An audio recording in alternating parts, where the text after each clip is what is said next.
Good day, and thank you for tuning in 3D, the Daily Divine Direction broadcast. For all of our new listeners and viewers who are tuning in for the very first time, I'm Pastor Pope, and thank you for allowing us to come into your viewing environment. We are here live in the FijiWater.com sponsored studio every Monday through Friday from 12:30 p.m.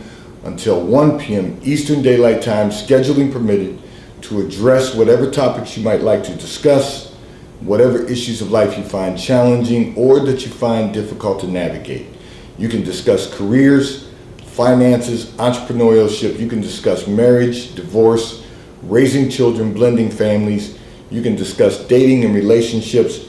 Whatever's in your heart, whatever's on your mind, God is concerned about that which concerns you. So we are here for you in 3D, the Daily Divine Direction broadcast, wherever you are across the U.S., wherever you are around the globe. Set a reminder so that you can tune in and be with us every Monday through Friday from 12:30 p.m. until 1 p.m. Eastern Daylight Time, scheduling permitted, right here in 3D, the Daily Divine Direction broadcast, which is brought to you by Fiji Water, Earth's finest water. You may already know that Fiji water comes from Fiji. However, did you know that it is created by nature? It is untouched by man. It starts as a tropical rainfall which slowly filters through layers of volcanic rock, where the water collects in a natural, sustainable, artesian aquifer where it is bottled right at the source, free from human contact until you unscrew this blue cap. Fiji Water, Earth's finest water, will be delivered right to your front door when you subscribe for delivery. And you'll save money at FijiWater.com. This is not just water. This is Fiji Water at FijiWater.com. And for those of you who continue giving on the give segment of our app at New Life Delaware, and those of you that have made a weekly or monthly commitment by giving on the contribution pages of our websites at NewLifeMinistriesInternational.com and NewLifeInternationalCDC.com, we thank you for your support and for your commitment as we fulfill our commitment to God to be here for you in 3D, the Daily Divine Direction broadcast, Monday through Friday from 12:30 p.m. until 1 p.m. Eastern Daylight Time, scheduling permitted. So I want to take out a moment to remind all of our listeners and viewers, we are Facebook Live, we are YouTube Live, and we are RadioFreeNetwork.com Live. So if you go to RadioFreeNetwork.com and click on radio, you will see the New Life link will appear, and every broadcast, when you click on New Life, will be available to you at RadioFreeNetwork.com. I'm going to address a communication that came in from one of our listeners and viewers who indicated that your family will be coming to visit for the Thanksgiving holiday. And this is never pleasant. So you want to know, how do you get through the holidays knowing that this is going to be difficult? Listen, it's going to be whatever you make it. So you know they're coming to visit, and you know that's important to your parents, who, God bless you, you still have both of your parents with you. So you know it's important to your parents that everyone comes together for Thanksgiving. And since you have the largest home and you live in the area where your parents live, you're the gathering place. So let's start with that. You're a hospitable host, so that's not going to be your issue. Your issue is the family members. So, you know, it's difficult for you because you don't live the way other family members are living. You don't like the way they live. Not that you're judging them, but you just don't live that way, and you don't like the way they're living. Pardon me. And when they come to visit, they want to live the way they live when they're at home in your home. What you have to do is set some boundaries. It's time to set some boundaries. You have to explain to them that there are certain things you don't do in your home. Now, because you're not confrontational, you've never addressed this with them previously. But here's the reality.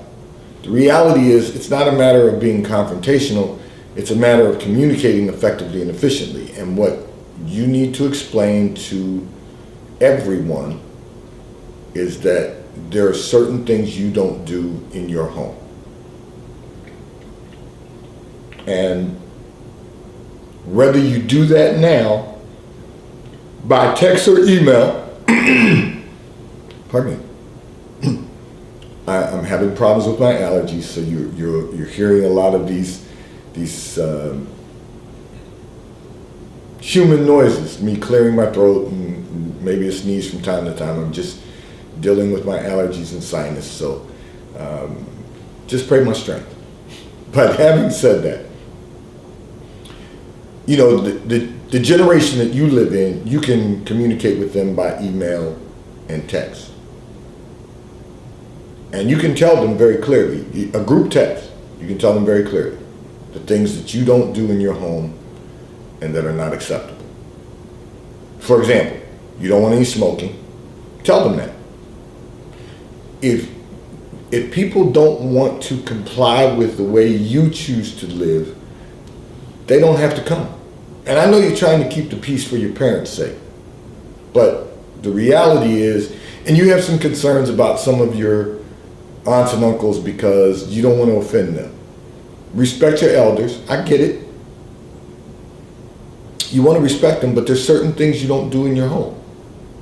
And you just have to make them aware of it. Particularly, and you can say this in your communication, but I'll start going through some of the examples. Your uncle likes to smoke. Just tell him please step outside to smoke. They've been doing this for a long time, and it annoyed you for a long time, but you haven't said anything about it. You've been hosting Thanksgiving since you purchased your home. You asked them nicely, some of them, to do certain things, and they just ignored it. So you just have to make it a point to make certain that you are asking them to step outside to smoke. You don't have ashtrays. They can't use cups with water in them. You know, these are just things that we've always done the wrong way for so long that we thought it was the right way to do them. Ask them to step outside if they're going to smoke. Your brother's a drinker. Tell him that you don't want him drinking in your home. Because every time he drinks, he gets intoxicated, and then sooner or later, he's going to say something that's going to disrupt the holiday. You've got to really make certain people understand. You're not judging them. There are certain things you want done, certain ways to ensure that you have a happy holiday, or in this case, a happy Thanksgiving. You said it's never pleasant. The only alternative is to stop hosting it at your home. And if you enjoy hosting it at your home, then fine. But you're going to have to set some boundaries. And if it's not pleasant for you, I'm going to take it one more step further. And I realize you're trying to accommodate your parents. But if it's not pleasant for you, then either someone else is going to have to host Thanksgiving, or you're going to have to do exactly what I said, which is to set some boundaries. Because you can always pull the plug on it. You can always say, I'm just not hosting it this year. It's the end of September. That gives them it gives them almost 2 months to figure out who's going to host Thanksgiving. And you'll show up with a dish. But if they cannot comply with your wishes to the way that you want to conduct the environment of your home, then you may not be willing to host it going forward. These are things, and let me say this for all of our listeners and viewers. I wanted to address that for you because you sent in this communication, but for all of us, what we all want in our homes is peace. We want our a harmonious and peaceful environment. And the only way to get that is to set some boundaries, to make sure everyone knows when they enter in within your walls, this is what your expectations are. And if people cannot honor your boundaries, you just don't host them, because it's disrupting your peace. And I know everyone likes to spend time with family and friends during the holidays. That's a beautiful thing, as long as everyone understands the boundaries. What can be done, what shouldn't be done, and how you maintain your peace. So you have to say to yourself, it's only going to be what you make it. Whatever you make the holiday, that's what it's going to become. You have to make it. You have to make the holiday what you want it, what you desire it to be. And forget about all the other nonsense. It's that's not how you live. And there's some other challenges with some of your family, and that is that, generally people get loud, they become argumentative, you've got some challenges there too. I get it. Once again, it's going to be whatever you make it. Those are boundaries you can set. We're not going to have any arguments during the holiday, during Thanksgiving dinner. We're not. If you begin to argue, you will be asked to leave. These are things that have been going on in families for so long. But we want to live our lives in peace. We want to have peace and harmony. We want to be able to enjoy a great quality of life. And the only way to do that is to make certain that we establish boundaries, that we set some rules, that we have some expectations of compliance.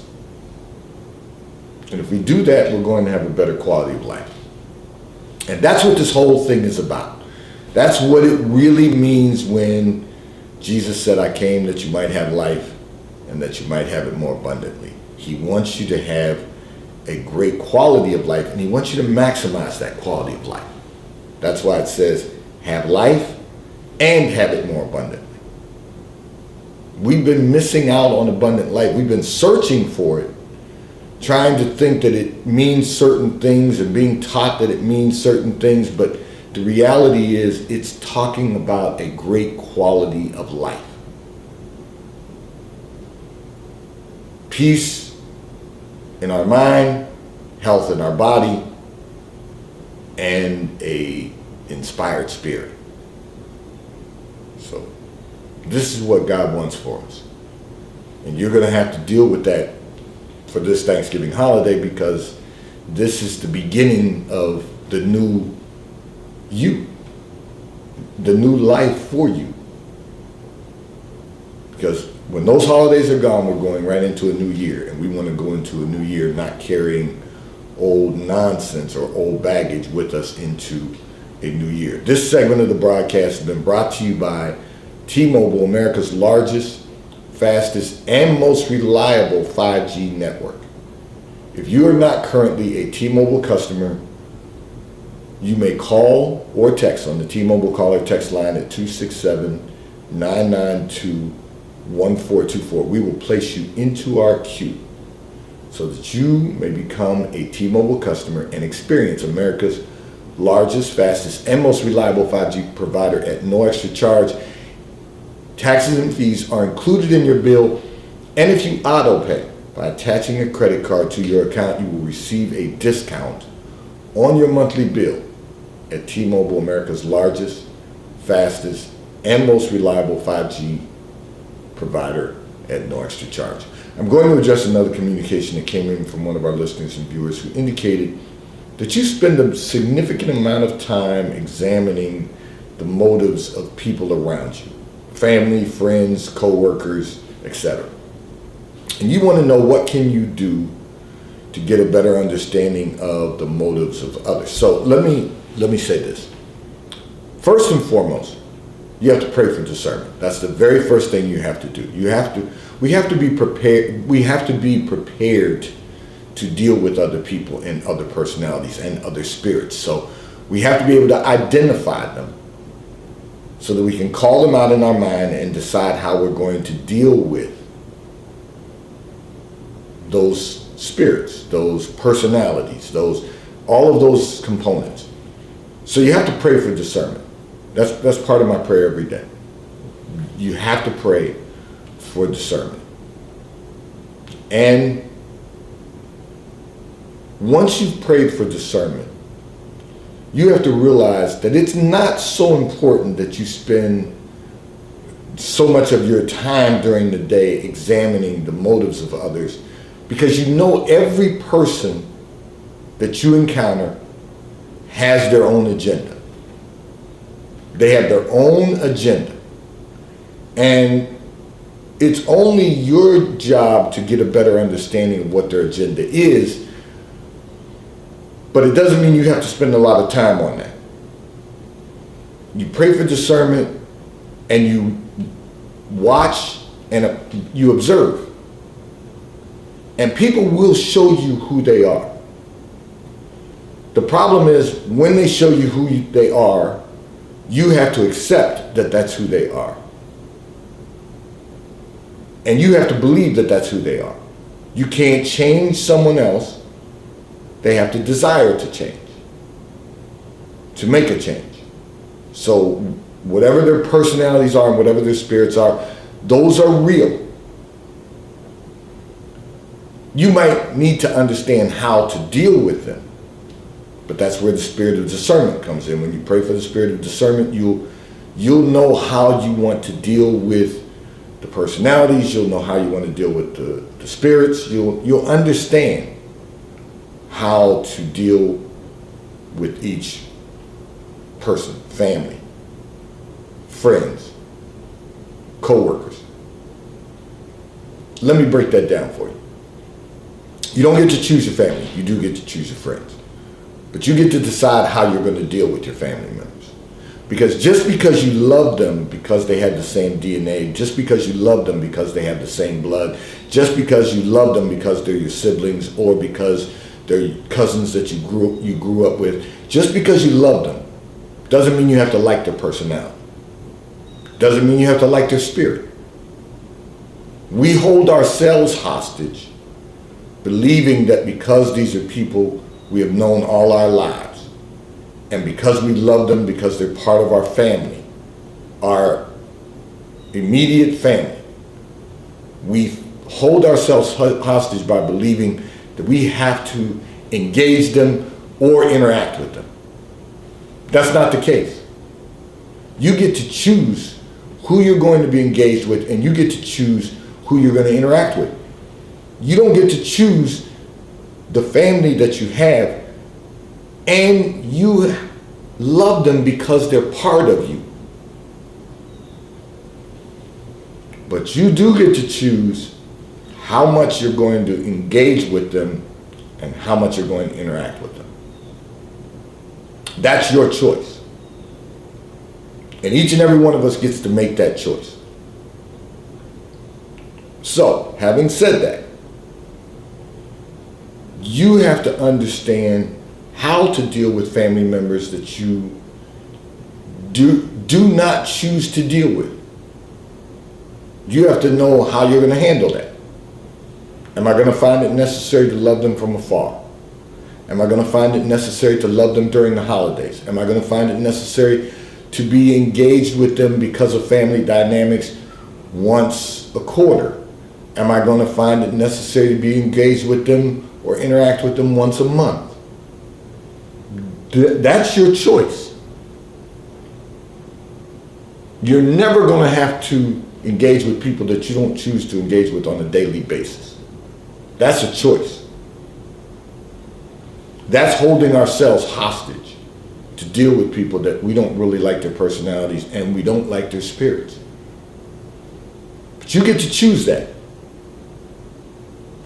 Friends are another topic because you get to pick your friends. You get to choose who you're going to give your time to. You get to decide if you like that personality or if you like that, or if you have no tolerance for that spirit. You get to decide, do I even want them as a friend? You get to make that decision. And the nice thing about that is you don't have to spend a lot of time making that decision. So friends, you get to choose. And because you get to choose them, if you have people in your environment that you don't like their personality or you don't like their spirit, and you're letting them be part of your daily life, you're holding yourself hostage. They're not holding you hostage. You're holding yourself hostage. They don't live with you. They don't work with you. You choose to spend time with them when you have time. You're holding yourself hostage. It's time to break free from those people who have the wrong spirit. They don't have the right spirit. They have the wrong spirit. Those people that you don't particularly like their personality. Don't overlook things just for the sake of saying you have friends. That's part of what's wrong with our society today. Everybody wants to be friends. But how can you be friends with people that you don't even know their personality or you don't like their personality? You don't like their spirit. They have a bad spirit. Why would you spend time with them? Choose your friends wisely. And then we've got the coworkers. One of the problems that people have is that they go into a professional environment believing that everyone in the environment is supposed to be their friend. They're not your friends. They're your coworkers and colleagues. They're people that you spend 8 to 10 hours a day with, maybe sometimes a little more. And when that is over, you go your separate ways. You don't have to go out with them after work. You don't have to invite them over your home on the weekends. You don't have to hang out with them for happy hour during the week. They're not making you happy for that hour. These are people that you work with. You only have to be competent, you have to be effective, and you have to be efficient. And if you can do those things, you're going to have a good working relationship, and that's all you are required to have with them. You have to be a team player because you're on the team, but you don't have to allow them to be in your personal environment on an ongoing basis just so that you can say that you have friends at work. You're not there to party and have a good time. You're there to work. Now, that doesn't imply that you can't have a good work environment and bring some refreshments in from time to time and enjoy them together if they're people that you like. Or just because it's the team. If you build a strong enough team, you'll find that the people on your team are the people that you like. People that have the right personality, people who have the right attitude, people who have the right spirit. But this all requires work. But it does not require you to spend a significant amount of time every day examining the motives of people.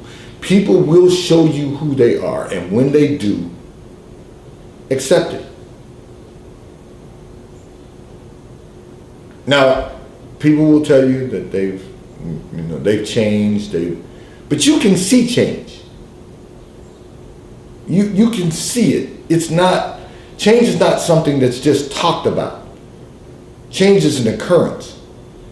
There's a demonstration of change. And hopefully, with change comes improvements, comes modifications that result in a more positive outcome, positive environment. All of these things are important. But don't spend your time examining the motives of people, because you should automatically know that everyone has their own agenda. Everyone you encounter. Because we all are trying to accomplish something in life. Everyone has an agenda. It just depends on if the agenda is the right agenda with the right motivation, or is it the wrong agenda with the wrong motivation. You've got to know. I'm not going to get ahead of myself and tell you Sunday sermons, so you'll miss Sunday sermons. So you've got to understand, but you don't spend your time.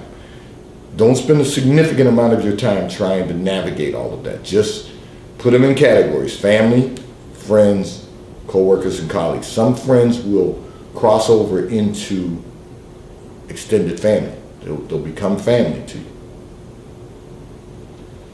But you've got to know that you don't really need to spend a significant amount of time on this. People will show you who they are, and you've got to believe them.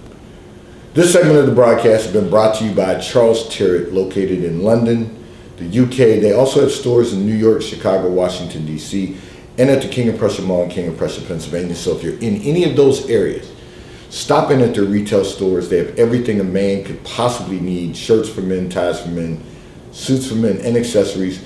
If you're not in any of those areas, you can order from Charles Tyrwhitt at ctshirts.com. They will ship and deliver right to your front door in an appropriate period of time. And The White Company, located in London, the UK. They also have a store on Fifth Avenue in New York. If you're in New York, stop in at their retail store. They have everything you could possibly need: home goods, clothing for men, women, and children. If you are not in New York, you can order from The White Company at thewhitecompany.com. They too will ship and deliver right to your front door in an appropriate period of time.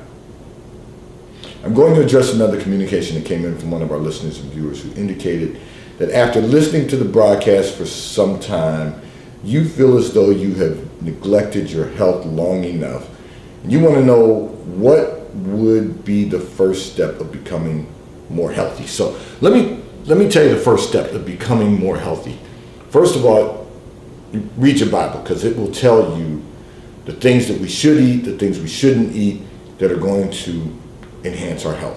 Secondly, every first Thursday of the month, right here in 3D, the Daily Divine Direction broadcast, we have with us Rebecca Buva, licensed and registered dietitian and nutritionist, BeccaTheDietitian.com. You can go to her website. You can view information that will enhance your health. But every first Thursday of every month, we have Becca the Dietitian with us. BeccaTheDietitian.com is with us every first Thursday. She will answer all of your questions regarding health and wellness, diet and nutrition. That's going to help you become more healthy. In addition to that, you're going to have to start getting more exercise. So that means walking, running, lifting weights, playing tennis, doing whatever exercise you can do that is going to, first of all, increase your heart rate, and second of all, going to increase your endurance. You're trying to be healthier, and all of that requires us to really work on our body. And then, of course, we have to change our eating habits, which is why BeccaTheDietitian.com is with us every first Thursday of the month. She has provided us with so much information that is going to increase our health and enhance our health and wellness. So you've been tuning in for that also, but you need to go to our website, BeccaTheDietitian.com. And then in addition to that, we're going to continue giving you information that is going to help you become healthier. Healthy body, mind, and spirit. So I'm going to encourage you, make certain that you get your annual physical. Begin an exercise program. Start small, end big. If you do that, it's going to enhance your health and wellness. But to God be the glory, I'm delighted to hear that you're working on your health and wellness. And hopefully we are all doing that. Drink plenty of water, at least 64 fluid ounces daily, or 50% of your body weight every single day. And you can do that with Fiji Water. A taste of paradise will be delivered right to your front door when you subscribe for delivery, and you'll save money at FijiWater.com. May God bless you today. May God keep his face turned towards you. May God give you peace